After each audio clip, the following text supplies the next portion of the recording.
La calle Pou se acerca a la mitad de su mandato, está enfrentando a una oposición cada vez más dura en sus cuestionamientos. Desde el Frente Amplio, varios dirigentes aseguran que la política económica del gobierno fracasó a la hora de amortiguar los impactos sociales de la pandemia y la escalada inflacionaria que se aceleró a partir de la guerra en Ucrania. El mismo diagnóstico hacen sobre la gestión del Ministerio del Interior, ante el alza de los homicidios que se ha dado en los primeros meses del año. El discurso de Fernando Pereira en la entrevista de la semana pasada, acá en Perspectiva, fue muy claro en ese sentido. La agenda del oficialismo incluye próximamente el desafío de la ley de rendición de cuentas, una instancia en la que también se avisora una discusión fuerte con la coalición de izquierdas respecto al margen del gasto que existe para reforzar algunas políticas sociales. Y paralelamente se debe redactar el proyecto de reforma de la seguridad social, un asunto que ya ha provocado varios roces políticos. ¿Cómo se posiciona la coalición multicolor en este momento tan particular? De eso que vamos a conversar en los próximos minutos con el senador Jorge Gandini, líder del sector Por la Patria en el Partido Nacional. Senador Gandini, buen día, gracias por visitarnos. Buenos días, un gusto estar esta mañana acá con ustedes. Hacía tiempo no venía aquí presencial por la radio. Es cierto, pasaron épocas de mucho teléfono, de mucho Zoom, ¿no? Así es. Una alegría poder salir y volver a las radios. Hoy no es el mejor día para salir. Está fresquito, pero linda mañana. Senador Gandini, Hace 2 semanas, durante una reunión con la bancada de la coalición de gobierno, el presidente de la calle Pou planteó, citando a Sanguinetti, que el oficialismo debe recuperar el centro del ring para dejar de estar contra las cuerdas. ¿Usted coincide con ese diagnóstico? Coincido en que después del referéndum, el Frente Amplio y el PIT-CNT, ya en un nuevo dato de la política uruguaya, ¿no? Siempre sabíamos que el PIT-CNT tenía una cercanía ideológica con el Frente Amplio. Ahora, en el referéndum lo vimos haciendo campaña política electoral. Yo nunca lo había visto haciendo campaña política. La que sostuvo electoralmente el referéndum fue la Central de Trabajadores, no el partido político Frente Amplio. Y eso genera un cambio cualitativo muy importante. Ponen énfasis e inciden en la agenda de la interna del Frente Amplio y lo condicionan muchísimo. Y después del referéndum uno vio cómo el Frente Amplio sacó la conclusión que por la movilización y el conflicto, esas dos estrategias, se puede empujar al gobierno, más allá de el ámbito institucional. El Frente Amplio no tiene las mayorías en el Parlamento, que son las mayorías o las instituciones formales del país, pero puede desde la movilización y el conflicto condicionar al gobierno. Y después del referéndum, que no le fue favorable, pero donde votaron bien, da la impresión que van por ese camino tratando de marcar la agenda a través de la movilización y el conflicto, y con un presidente del PIT-CNT, del Frente Amplio, que es más un dirigente sindical ahora de lo que lo era antes, y bueno, condicionan y cambian el tono, ¿no? En aquella reunión en la residencia de la Avenida Suárez, la calle Pou comentó que a pesar del triunfo de la papeleta celeste en el referéndum, a pesar de que quedó la LUC, quedaron vigentes los artículos cuestionados de la LUC, la imagen que terminó plasmándose fue que el oficialismo perdió. ¿Usted se quedó con esa misma sensación? Yo me quedé con la sensación de que por nuestra forma de ser no tomamos el resultado como una victoria, no lo festejamos como una victoria, ni le pasamos por arriba a nadie. Tratamos de inmediatamente sellar el espíritu nacional y decir, demos vuelta a la página. Lo que pasa es que, claro, el resultado había sido ajustado, ¿no? Obviamente los artículos quedaron, pero tampoco por un margen enorme, ¿no? Bien, ajustado o no, así funciona el sistema. La noche que nos ganó Tabaré Vázquez por el 50.03 en el 2004... ganó, punto, ya está, ganó, y gobernó y tuvo sus mayorías, y el resultado es el resultado. Pero creo que con la intención de no abrir grietas, el gobierno tomó el camino ponderado, razonable, de tratar de recomponer inmediatamente, más allá de decir, dimos vuelta a la página, ya está, ahora vamos por otros temas. Mientras que desde la oposición y el PIT-CNT, los discursos fueron exactamente al revés. 3 días después hubo un acto donde el presidente de la Federación ANCAP, del sindicato de ANCAP, que fueron los que empezaron con la recolección de firmas, dijo, y ahora vamos a resistir la reforma de la Seguridad Social. Todavía no había en aquel momento ni proyecto ni anteproyecto, y la convocatoria ya era resistir, y uno de los de las tres consignas del 1 de mayo fue contra la reforma de la Seguridad Social, es decir, eligen temas que más allá de su contenido le complican la vida al gobierno, y a partir de ahí empiezan a generar una movilización al respecto, ¿no? ¿El gobierno está demasiado volcado a la defensiva entonces? No, el gobierno tiene que hacer lo que tiene que hacer, y está muy ocupado en administrar la realidad, que es el peor enemigo siempre de cualquier gobierno, ¿no? Y a nosotros nos ha tocado compleja. Pero también es verdad que en la semiótica, es decir, en el manejo mediático de las cosas, el gobierno tiene que recuperar el centro del ring, tiene que recuperar ser dueño de la agenda y no dejar que la agenda se la marquen siempre del otro lado. Y algo de eso ha habido en estas últimas semanas. Tenemos que defender al gobierno porque del otro lado se lo cuestiona y eso te coloca en la defensiva. Hay que pasar a la ofensiva proponiendo más cambios. ¿Fue un descuido? ¿Cómo lo califica usted? No, fue el resultado de dos posicionamientos. A nosotros nos importa mucho el país y estamos parados en eso. El Frente Amplio está pensando en la próxima elección y bueno, se para ahí y su tarea es complicársela al gobierno desde el Frente Amplio y desde el PIT-CNT, ¿no? El presidente de la calle Pou se muestra muy activo, hace declaraciones permanentemente. Es más, hay quienes piensan que tiene una presencia mediática excesiva. O sea, ahí tenemos a alguien del gobierno empujando. El presidente es el principal generador de hechos políticos, ¿no? ¿Y que le faltan espadas al presidente en la coalición de gobierno? Y capaz, no sé, no tengo el diagnóstico. Sin duda tiene un enorme prestigio, es un político de raza y de primera, tiene mucha buena opinión y la prensa lo busca y él no esquiva y por lo tanto genera con sus opiniones muchas veces hechos políticos que a los demás nos cuesta porque la prensa no lo busca demasiado, ni nuestra opinión tiene el peso, la incidencia que obviamente tiene la del presidente, ¿no? Dentro de la coalición de gobierno hay sectores que plantean diferencias, plantean reclamos, ¿no? Cabildo abierto, claramente, marca su perfil, presentando propuestas propias, presentando, ¿cómo decirlo?, demandas. No defiende 100% al gobierno. El Partido Colorado en un nivel menor, pero está también en ese lugar, ¿no? ¿Cómo juegan estos actores? Es que es interesantísimo verlo. Si hubiera un politólogo haciendo política, escribiría un libro, porque el manejo de la coalición es complejo. Somos 5 partidos políticos que competimos entre nosotros hasta octubre, que después, detrás de un programa de gobierno, nos articulamos para ganar y gobernar, pero todos sabemos que en la próxima elección volvemos a competir entre nosotros. En un cambio sustancial en la política uruguaya. Venimos históricamente de un bipartidismo muy consolidado que pasó por un tripartidismo y que hoy va hacia un bibloquismo, es decir, hacia 2 bloques electorales.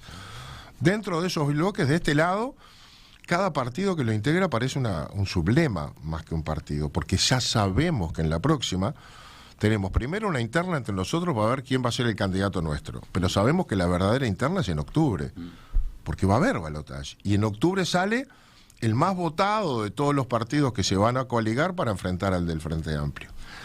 Por lo tanto, es natural y lógico que articulemos para gobernar y darle mayorías a los temas, pero también es natural y lógico que cada partido no quiera ser el furgón de cola del partido mayoritario de hoy y quiera tener su propia identidad, y entonces tienen que marcar. Bueno, pero eso entonces incide es natural en cómo termina plantada la coalición oficialista frente a ese, entre comillas, embate de la oposición.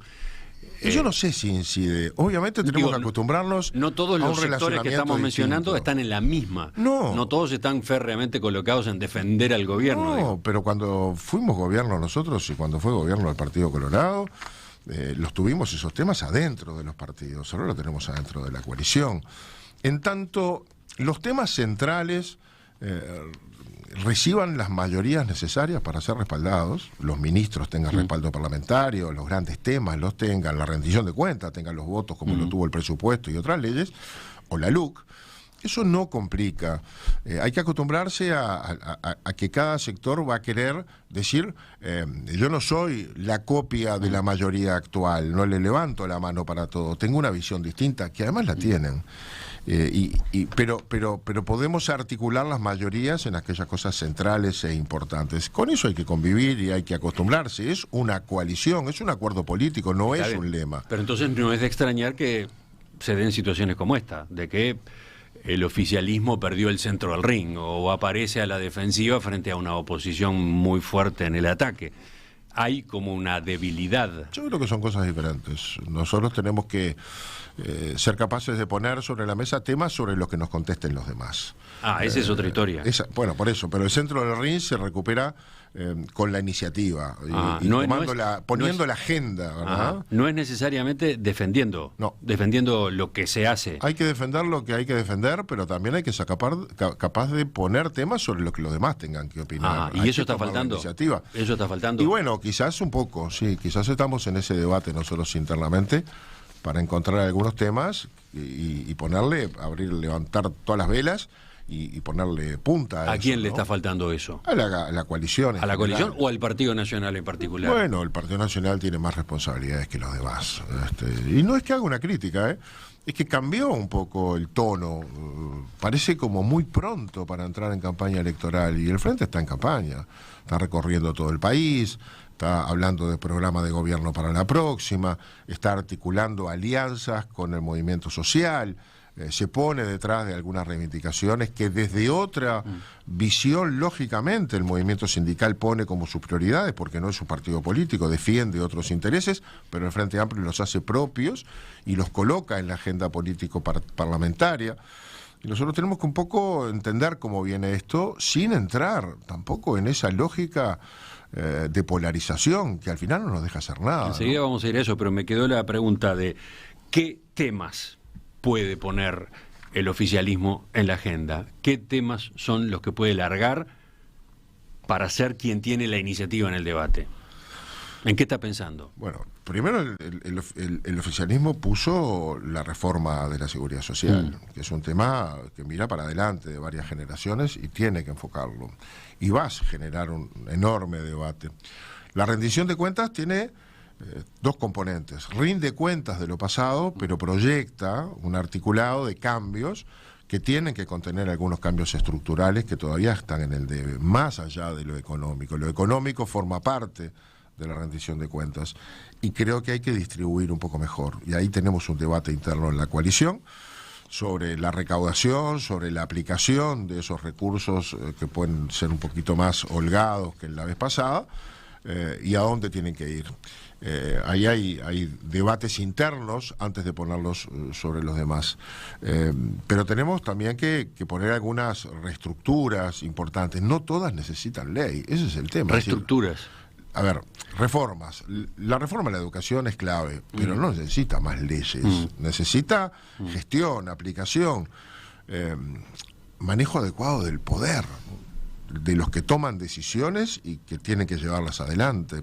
Y las resistencias del movimiento sindical, básicamente, en la educación, son imponentes, ¿no? Ya le había pasado a Mujica, que dijo no poder con el movimiento sindical, pero hay que hacer esa reforma. Y son más de gestión y hay que darle entonces respaldo político a esa gestión para que pueda concretarse, pero es un desafío importante. O sea, que usted decía que hace falta iniciativa, me quedé pensando, ¿no cree que el gobierno debería mostrar una agenda más ambiciosa de grandes reformas o de inversiones? El gobierno quedó muy atrapado en las urgencias, ¿no? Bueno, a eso voy, ¿no? Sí, a eso voy. Es que, bueno, las urgencias ocupan mucha cabeza, muchísima.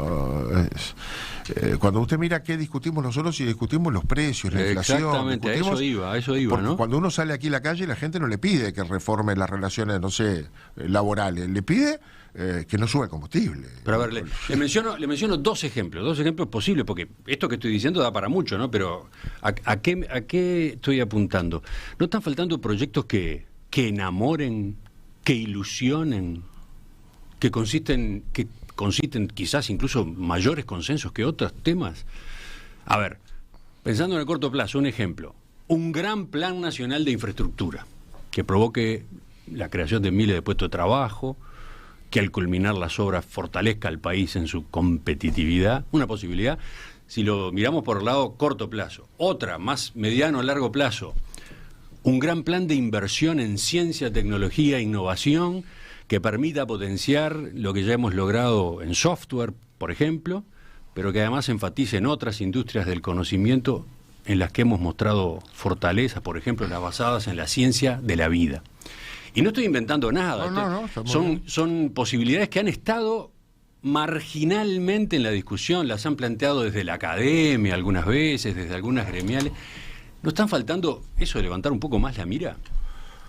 O plantearla con un poco más de algunas de esas cosas. Te puso dos ejemplos. En el primero, es una cuestión de presentación y marketing, ¿no? Porque, a ver, hoy la vivienda tiene un enorme desarrollo a partir de un cambio de regla de juego en la vivienda promovida, y esto ha generado una mucho mayor inversión. Al mismo tiempo, este año vamos a tener récord en materia de inversión pública vial, 870 millones de dólares, y uno ve la producción como de rutas y de vías como avanza. Y hay un desarrollo de infraestructura bien importante en ciernes, pero no está presentado como tal, está presentado como iniciativas aisladas. Quizás ahí está faltando la presentación de todo eso dentro de una sola acción grande de Estado y transformar eso en buque insignia. Yo creo que ahí hay un problema de presentación, pero se está haciendo. En el segundo ejemplo, yo creo que ese es un desafío, sí, y no lo hemos hecho. Y este es uno de los temas que ahora vamos a tener en estos días una reunión con el equipo económico, y yo creo que tenemos que poner énfasis en el tema de inversión en ciencia y tecnología, en empezar en esta rendición de cuentas. Es un debe. Es un tema de... Son inversiones... Es un ejemplo nada más, pero mire que es una idea. Yo lo estoy tirando para provocar la discusión. Plantear ahora. No sé, rumbo país, ¿no? Es mirar bastante más que el año que viene o dentro de 5 años, ¿no? Son esas grandes políticas de Estado. Cuando el Uruguay hizo la reforma del puerto, o cuando el Uruguay inició el camino de la forestación, pensó muy lejos y generó planes de financiamiento de esas políticas pensando muy lejos. Ya de esto hablaba Wilson cuando era ministro de Ganadería en el 66. Entonces, me parece que sobre ciencia y tecnología, mirando el mundo como viene, hay que pararse más adelante. El Uruguay tiene buena base, lo vimos ahora en la pandemia. Bueno, justamente, lo vimos en la pandemia. Y todo el sistema político reconoció la importancia que jugaron la ciencia y la tecnología para enfrentar esa crisis. Exportamos software. Parecía que después de eso iba a venir un impulso por ese lado, un reconocimiento y una mayor potenciación, y no apareció. Plata, ¿no? Falta plata. Es un tema de dedicarle, en esa frazada corta, ¿dónde ponemos los recursos? Ahí hay que ponerle 400, 500 millones de dólares de presupuesto, que es menos del 1% del Producto Bruto. Pero son los mismos 400, 500 millones de dólares que nos reclama la educación, la policía, los maestros. Es decir, no nos está sobrando, porque estamos recién saliendo de una situación muy compleja, y además los reclamos son brutales. Pero hay mecanismos en los cuales se puede salir a buscar capital en el sector privado también, sí, ¿no? Para la inversión, para el gasto corriente no. Nosotros tenemos que financiar los cargos de alta dedicación para poder motivar a los mejores a que se dediquen exclusivamente a la investigación en estos terrenos, y ahí hay que pagar bien, y esos son gastos corrientes. Hay que dotar de mejores recursos a los institutos que tenemos, a la propia universidad, para que lo haga. Lo que sí descubrimos es que tenemos un gran número de profesionales que pensaron en el país, que se sacaron la camiseta partidaria, y que cuando tuvieron que pensar en el país y ser profesionales lo fueron. Aquel GACH nos dejó un camino bien abierto, ¿no? A veces cuesta encontrar un grupo humano que sea capaz de liderar un proceso, y yo creo que el país lo tiene. Y por eso tenemos que hacer un esfuerzo de terminar este gobierno con un empuje y una orientación. Demora mucho tiempo en generar resultados, muchos años, hay que dedicarse a la formación y hay que enfrentar el desafío de que uno no prepare a la gente y después se nos vaya a atender las grandes multinacionales que tienen sedes en otros lados con mucho mejores sueldos. Pero siempre nos va a quedar algo. Y ahí creo que el país tiene que tomar, así como tomamos medidas en algún momento y dijimos, bueno, vamos por la trazabilidad, y eso nos dio en el sector de la carne un nivel de calidad que hoy lo estamos cosechando, o así como el país en los gobiernos anteriores tomó el camino del plan Ceibal, y uno lo puede exhibir en el mundo hoy de un niño en una computadora, y pandemia mediante fue un buen diferencial frente a otros países. En ciencia y tecnología hay una inversión que sin duda nos va a dejar resultados. Y bueno, lo que pasa es que son políticas de Estado, nos tienen que ayudar todos a decir, bueno, renunciemos a otras cosas y pongamos los recursos acá. Pero esa discusión está planteada dentro del gobierno. Lo que pasa es que la ciencia y la tecnología no tiene sindicato. No viene una manifestación en la puerta a golpear las cacerolas que no pida plata para los científicos. La ciencia, la educación, el futuro, la investigación, no tiene voz. Y en la medida que no tiene voz, los recursos finitos se los llevan los que golpean las cacerolas. O hacen paro, o generan una movilización. ¿Cuántos paros preventivos reclamando un pedazo de la torta chica ya estamos teniendo antes que el 30 de junio llegue la rendición de cuentas? Y bueno, eso quiérase que no, tiene su consecuencia. Y tenemos gestores que nos están diciendo, necesitamos recursos para hacer desde el medio ambiente o desde la ANEP, nos están diciendo, bueno, vamos por la reforma, pero necesitamos recursos para hacer la reforma, o desde la salud. Hay ámbitos de gestión urgentes con resultados inmediatos y con consecuencias inmediatas si no los hacemos, negativas, que nos están pidiendo esos recursos. En cambio, la ciencia y la tecnología es como lo de la seguridad social. Son cosas que todos sabemos que hay que hacer, pero con resultados para adelante. Entonces, la pateamos y que venga otro a hacerlas, ¿no? Ya seguimos en entrevista con el senador Jorge Gandini. El gobierno de Luis Lacalle Pou está recibiendo cuestionamientos muy duros de la oposición. Cuando se acerca la mitad del mandato, desde el Frente Amplio varios dirigentes señalan que esta administración fracasó en algunas áreas, por ejemplo seguridad pública, por ejemplo economía. ¿Cómo se posiciona el oficialismo? De eso estamos conversando con el senador Jorge Gandini, por la Patria, Partido Nacional. Presenta Berkeley Uruguay Seguros, su patrimonio personal y empresarial bajo un mismo cuidado. Sentirse seguro es sentirse Berkeley. Volvamos, senador Gandini, a la coyuntura esta del debate tan frontal que ha quedado planteado desde la oposición. En lo inmediato, los grandes retos del gobierno son, parece, seguridad pública y economía, y en las dos materias el Frente está hablando de fracasos. El lunes de la semana pasada, hace 7 días acá mismo, el presidente del Frente Amplio, Fernando Pereira, señalaba que el Poder Ejecutivo demuestra falta de competencias para dirigir el destino del país hacia un lugar claro y seguro donde la gente viva mejor, y agregaba, la gente vive peor que en 2019. Le propongo escuchar un fragmento. Desde nuestro punto de vista, lo que fracasó no es el presidente, no es un ministro.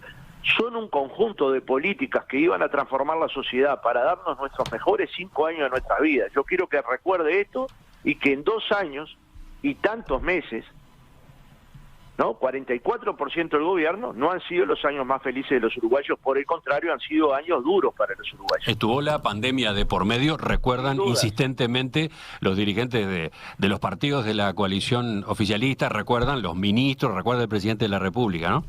Como nosotros recordamos la crisis de Lehman Brothers, 2008. ¿Sabe lo que decía New York Times? Que era la crisis más grave de 1929 a la actualidad. Y los principales diarios del mundo, y de hecho lo fue. Y Uruguay la palió, como hubo guerra en Irak, como hubo suba del petróleo durante mucho tiempo. Y esas crisis son parte de un mundo que tiene mucha incertidumbre en los últimos 20 años. Cuando uno se presenta a ser candidato a la presidencia de la República, sabe que va a vivir en un mundo que va a tener múltiples incertidumbres. La pandemia probablemente no esperada, pero rápidamente se salió de ella con un crecimiento de 4,5% del producto. Ahora, ese crecimiento del producto, uno podría pensar que podría haber servido para apoyar a los salarios o las jubilaciones más bajas, a los uruguayos en peores circunstancias económicas. Sin embargo, se concentró en los sectores más ricos de la sociedad, y esto es lo que a la gente le duele. El país creció, pero a la gente no le tocó nada de esa torta. Senador Gandini, acá está uno de los nudos del cuestionamiento. Vivimos en países distintos. ¿No? ¿Qué responde usted? Bueno, ahí está, ¿no? Es el evangelio del desastre. El discurso de Pereira es otro Pereira, vamos a empezar por ahí. Yo lo conocía, Fernando Pereira, al frente del PIT-CNT en otros tiempos. Era un tipo más razonable, con más diálogo, ¿no? Hoy se ha transformado en un dirigente político que lo que trata de demostrar es que el gobierno es un desastre para volver al Frente Amplio. Y la verdad que hace afirmaciones que no son correctas.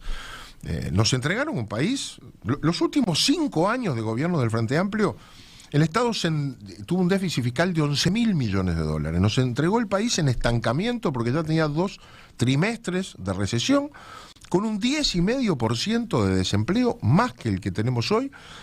Tenía planificado un 2,5% de déficit fiscal, es decir, al país le iban a faltar unos 2.000 millones de dólares. Tuvo 5% de déficit fiscal, le faltó el doble. Iba a haber crecimiento de 3 por 5, hubo estancamiento, no creció nada, nos entregaron el país súper complicado. Y 13 días después nos llegó la pandemia. No es comparable a la crisis del 2008. La pandemia fue el congelamiento de la economía mundial absolutamente en todo el mundo durante largo tiempo. No fue inocuo el resultado de la pandemia. Yo creo que fue enormemente exitosa la gestión de este gobierno en materia económica, porque gestionó la crisis sanitaria y la crisis social sin apagar los motores de la economía. Yo tengo el video acá, me da 3 minutos y lo encuentro, de Fernando Pereira convocando al caceroleo unos días después que empezó la pandemia. Convocó él al caceroleo. Querían la cuarentena total, querían cerrar y parar la economía al modelo argentino. Miren cómo le fue a Argentina. El presidente con enorme coraje tomó otro camino solito, porque la verdad que no había mucho que lo bancáramos, de la libertad responsable, y al país le fue bien con eso. En el frente sanitario no colapsó, no hubo que elegir entre quién vivía y quién moría, y la economía siguió funcionando. ¿Cómo va a decir que los resultados de la economía fueron para los más ricos? Bueno, ahí va con la segunda parte de la disparate. crítica, ¿no? A qué pasa con la salida de la emergencia sanitaria, ¿no? Bueno, primero, cómo se distribuye la recuperación económica que logró. Hubo una dedicación de recursos enormes a los más vulnerables. Enorme a los más vulnerables. Hubo también renunciamientos y madurez del movimiento sindical con los aumentos salariales del 2021. Lo hizo el sector público, lo hizo el sector privado. Todos optamos por privilegiar la generación de empleo antes que la recuperación salarial y nos comprometimos a ir recuperando y vamos lentamente recuperando. Lo cierto es que cuando empezábamos a levantar cabeza, la guerra en Europa, en el corazón de Europa, 77 años después, generó también consecuencias globales para nosotros y para todos. Yo hice ahora un viaje a Europa, unos días, estuve en Marruecos.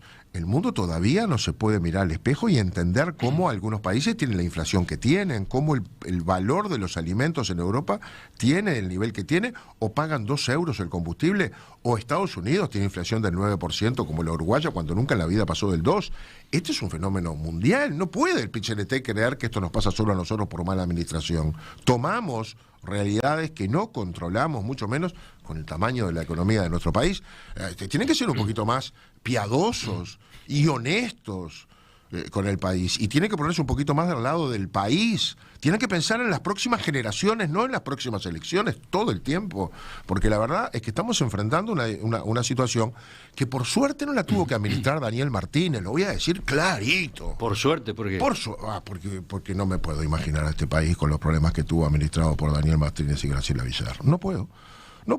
No sé dónde estaría Fernando Pereira en ese momento. Creo que el país tuvo la suerte, la bendición de que Luis Lacalle Pou fuera bastante más de lo que todos creíamos. La verdad, a todos nos superó en las expectativas que teníamos sobre su capacidad de liderazgo y de enfrentamiento de los grandes problemas. Por suerte, elegimos a Luis Lacalle Pou de presidente. Las otras opciones, frente a las dificultades, no sé qué haría Pereira. En el otro plano, el de la seguridad ciudadana, también la cosa está complicada y también está discutida, ¿no? Sí, tenemos esta ola que se ha producido de incremento en los homicidios. ¿Y qué tipo de homicidios, además, ¿no? Sí. Homicidios con mucha crueldad, con mucha aparición de detalles que no estábamos acostumbrados a tener en la crónica policial por el lado del daño, por el daño de la hazaña, ¿no? Bueno, y ahí el Frente Amplio también está denunciando un fracaso. Hace 2 semanas, en entrevista con TV Ciudad, Gustavo Leal, el sociólogo Gustavo Leal, solicitó que el gobierno asuma el fracaso, pida disculpas y deje de tener la soberbia de creer que la escalada de homicidios se soluciona con conferencias de prensa. Le pedí al gobierno que reconociera que el Frente Amplio tiene aportes para hacer, y recordó, por ejemplo, que cuando él quiso aportar reuniéndose con el entonces jefe de policía de Montevideo, Herode Ruiz, el entonces ministro del Interior, Jorge Larrañaga, terminó echando a ese jerarca. Bueno, le hice este resumen, cómo lo maneja, cómo se plantea el oficialismo en este... Leal fue parte de un equipo que durante muchos años tuvo la responsabilidad de gestionar la seguridad pública, y no solo fracasó, sino que es una de las responsabilidades más importantes del fracaso electoral del Frente Amplio. Yo creo que el Frente perdió la elección por su pésimo desempeño económico y por la inseguridad reinante durante muchos años. Y Leal, que ahora nos da consejos, fue parte central del mal manejo de la seguridad pública durante esos años. Miremos el problema que tenemos y discriminémoslo. Hay algún tipo de homicidios que han aumentado notoriamente en este último mes o 2 meses, que son de los que no nos gustan, pero son de los tradicionales. Es la rapiña de anoche en un comercio, o de ayer en un comercio, y donde termina un comerciante muerto. Pero después tenemos otros que se parecen más, con menos ribetes televisivos o de película, que el que hubo en aquella playa donde aparecieron con una moto de agua y mataron un juez colombiano, ¿era? O paraguayo. Un juez paraguayo que asesinaron en Colombia, ¿no? Colombia. Pero acá aparece una moto con 2, se bajan y le pegan un tiro en la cabeza a alguien que camina por la calle. O sea, sáquele los ribetes televisivos y es lo mismo. Es sicarios que mandaron matar a alguien vinculado a todo el fenómeno del narcotráfico, de un lado o del otro. Por suerte todavía fiscales o jueces no hay en el país, aunque han recibido amenazas. El combate al narcotráfico, el cierre récord de bocas de pasta base, más de 2.000, la incautación de todo tipo de drogas, no solo las más las menos dañinas como la marihuana, sino otras y otras nuevas que van apareciendo en el mercado, la incautación de armas vinculadas también al narcotráfico, han generado una restricción en ese mercado y una lucha mucho más pesada y dura por el control de territorios, porque se achicó el mercado. Bueno, esto puede decir que es una excusa, será una excusa, pero si no entendemos la realidad, no la vamos a poder combatir. Yo no iba a decir Hoy tenemos que era una excusa. nos dicen yo iba a decir que es un proceso que lo estamos viendo desde hace años, no es algo que apareció ahora. Estoy de acuerdo. La pregunta es cómo se preparó el gobierno para enfrentar ese frente que se sabía que estaba creciendo. Pero es el efecto colateral del éxito en el combate al narcotráfico. Y quizás no se habría mirado en toda su dimensión cuál podía ser la respuesta, pero la respuesta es esa, y hoy tenemos que prepararnos para eso.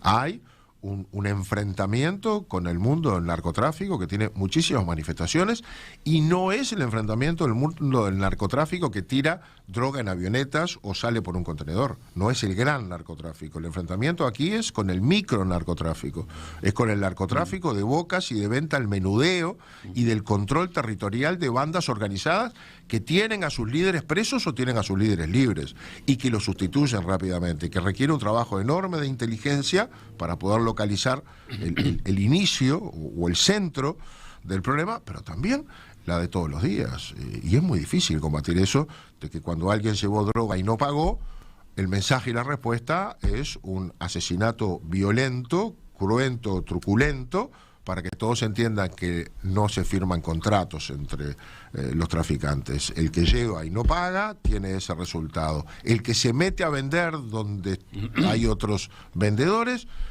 tiene ese resultado. Él o su familia, o él adelante de su familia.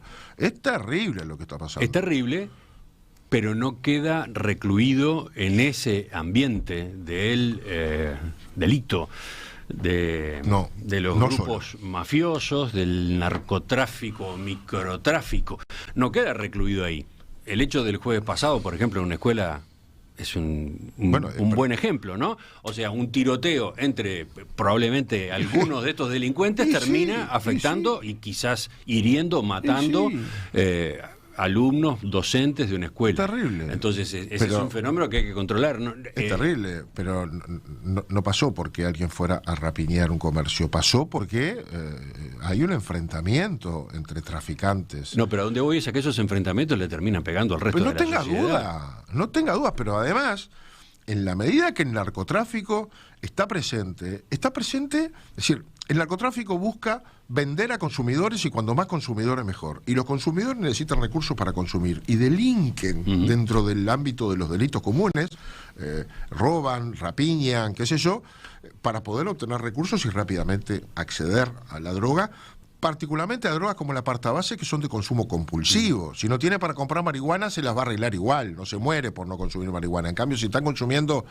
pasta base y está en carrera, necesita 30 dosis por día, saldrá 30 pesos la dosis, pero si no tiene 20 o 30 dosis por día, necesita compulsivamente obtenerlas, y compulsivamente va y roba, va a delinque, y roba igual si no tiene un arma con una canilla, pero va a robar a alguien, al que está en la parada, al que está arriba del ómnibus, al que bajó o al comercio. Eso genera delito.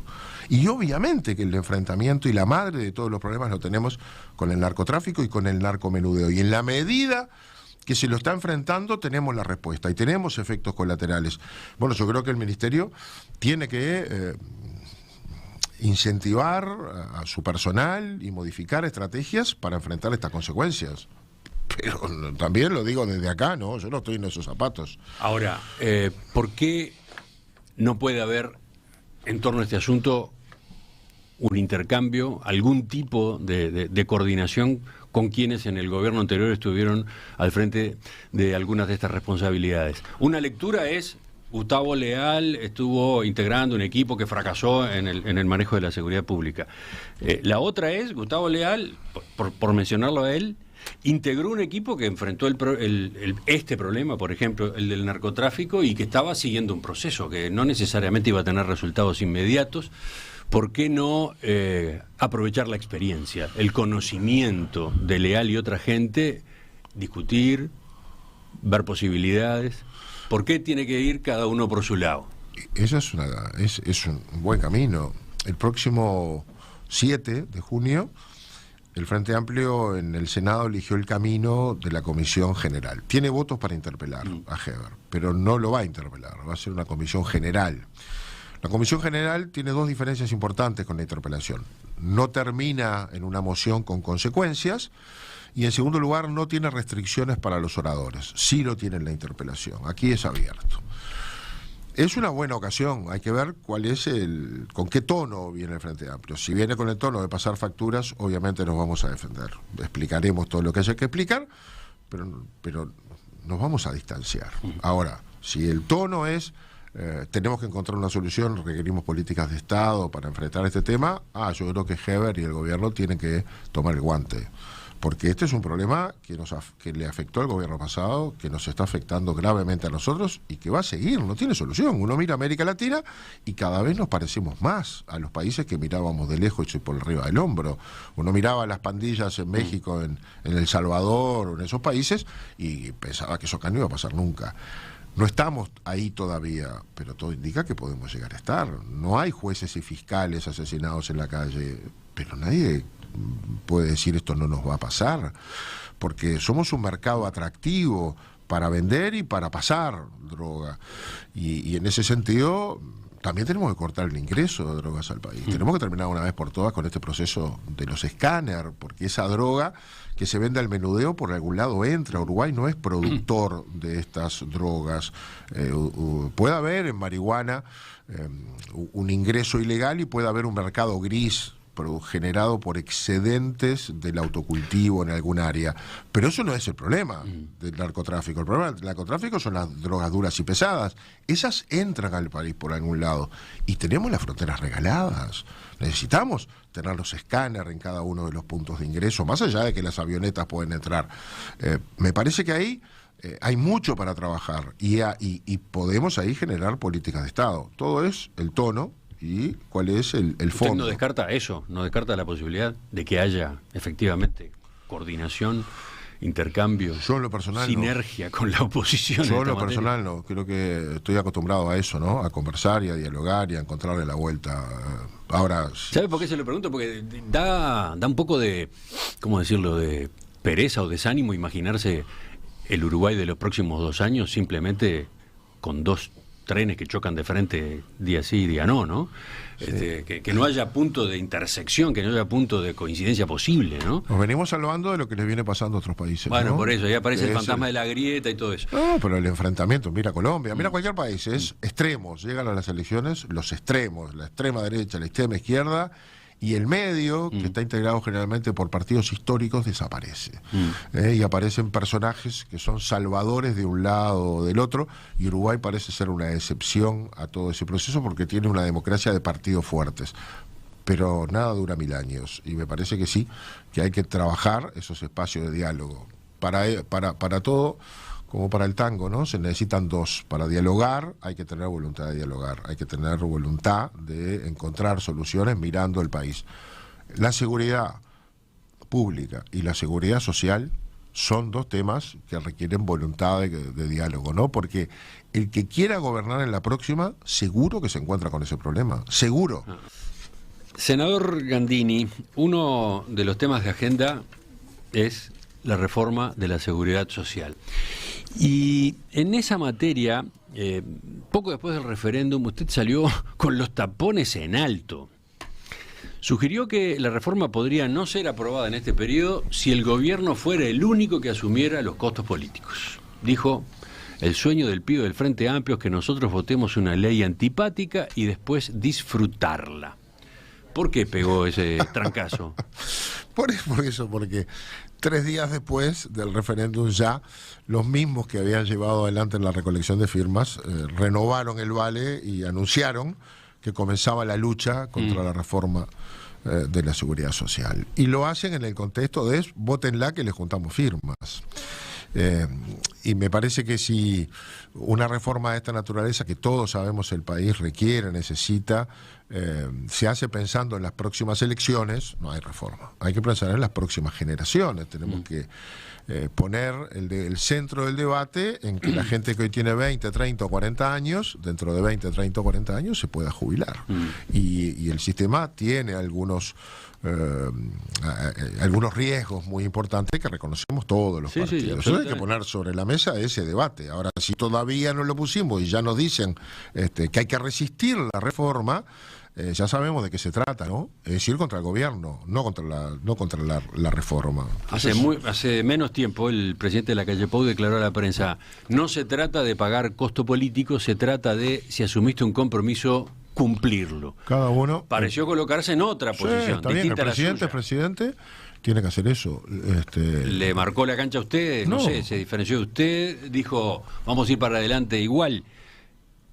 Está bien. Creo que el presidente de la República asume ese compromiso y nosotros también. Yo estoy absolutamente comprometido con trabajar una reforma, pero quiero dejar claro que cualquier partido que quiera gobernar este país en el futuro tiene que enfrentar este tema y tiene que hacerse cargo de este tema. Y si no sale en este periodo, el partido que gane la próxima elección sabe que va a contar con nosotros para reformar este tema. Pero nosotros queremos contar con todos para reformarlo. Si no están de acuerdo con lo que vamos a presentar, que presenten otra cosa. Pero a ver, llama la atención que Cuesta Duarte acaba de presentar los acabo de escuchar presentando su propuesta y parte de la base de derogar las AFAP. Entonces, en esos términos no podemos discutir. Pero ese es el Instituto Cuesta Duarte. Es el PIT-CNT. Llama la atención que se habla más de la actitud que va a adoptar el Frente Amplio que del proyecto. Y si no tenemos proyecto, bueno, justamente, ¿por qué se habla del tema si no hay proyecto? Ya están en contra. La otra pregunta es ¿por qué demora tanto el Poder Ejecutivo en presentar su proyecto o anteproyecto? Porque la voluntad política en un gobierno democrático se construye por etapas. Y entonces hay un componente técnico primero, nos lo presentaron, se hace la devolución y ahora vamos. ¿Pero cuándo terminó el trabajo de la comisión especial de expertos? Terminó hace un tiempo. Por eso. Terminó hace un tiempo, pero hay que ver en el texto concreto cuánto respaldo esa reforma obtiene. Da la impresión de que va lento el Poder Ejecutivo en esta materia. Puede ser. Sí, va lento porque el sistema político es lento en tomar decisiones. Fernando Pereira dijo: los dirigentes del gobierno dan excusas de por qué no presentan el proyecto y piden que el Frente Amplio opine sobre un proyecto que no tienen arriba de la mesa. Nosotros no pedimos que opinen, pedimos que no opinen. A ver, tenemos que opinar sobre la necesidad. ¿Estamos todos de acuerdo que el sistema va camino al colapso en algunos años? ¿Estamos todos de acuerdo que no le puede pasar al sistema en su conjunto lo que le está pasando a la caja profesional, que lo hizo lo que tenía que hacer desde el 2007, cuando se empezó a comer sus rentas y su patrimonio porque no le daba para pagar sus obligaciones cada mes? ¿Tenemos que hacerlo? Bueno, empecemos por ahí. Si estamos de acuerdo sobre eso, todos estamos de acuerdo que algo hay que hacer. Y empezamos a discutir sobre qué hay que hacer. Arrancamos mal porque en el informe de la comisión de expertos que nace en la LUC, que todos votamos, una comisión de expertos integrada por gente de todos lados, no hubo un resultado unánime, hubo más de una visión. Bueno, en todo caso ese es el diagnóstico y las recomendaciones. Ahora entramos los políticos a la cancha. Bien, cuando tengamos un anteproyecto tenemos que empezar a conversar. Yo creo que lo que va a hacer el Poder Ejecutivo es primero conversar con nosotros, los partidos de la coalición, y luego tiene que conversar con el Frente Amplio, eventualmente con alguna organización más, antes de transformarlo en proyecto, antes de mandarlo al Parlamento. Pero después que se termine de negociar dentro de la coalición de gobierno, ¿habrá espacio para negociar con la oposición? Yo creo que sí. Ese es uno de los temores que plantea Pereira, ¿no? Que cuando nos llegue a nosotros un texto, ya esté el proceso finalizando. Se haya demorado tanto que no hay más tiempo. Pereira sabe, como nosotros, que no le podemos mandar un texto si antes no estamos de acuerdo nosotros con él. No puede el gobierno a ver si está de acuerdo con el Frente Amplio antes de saber si está de acuerdo con los 5 partidos que representa. Es decir, hay un proceso. Lo hicimos con la LUC. Lo conversamos entre nosotros, lo acordamos y lo miramos, y después el Poder Ejecutivo se sienta a hablar con la oposición, a la que en teoría no la necesita si tiene sus votos, pero la necesita el país porque son políticas de Estado que requerirían acuerdos más allá del partido que ocasionalmente gobierna, ¿no?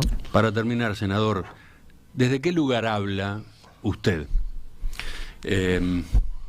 Usted, recordemos, pertenecía a Alianza Nacional, se escindió, formó por La Patria, una de las varias corrientes autodenominadas wilsonistas, pero el wilsonismo a su vez estaba bastante disperso en el partido.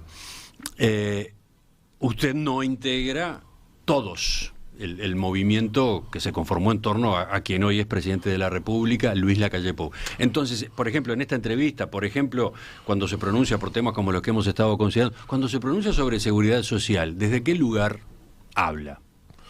Desde por La Patria. Pero también con la plena y absoluta conciencia que formo parte del gobierno de mi partido.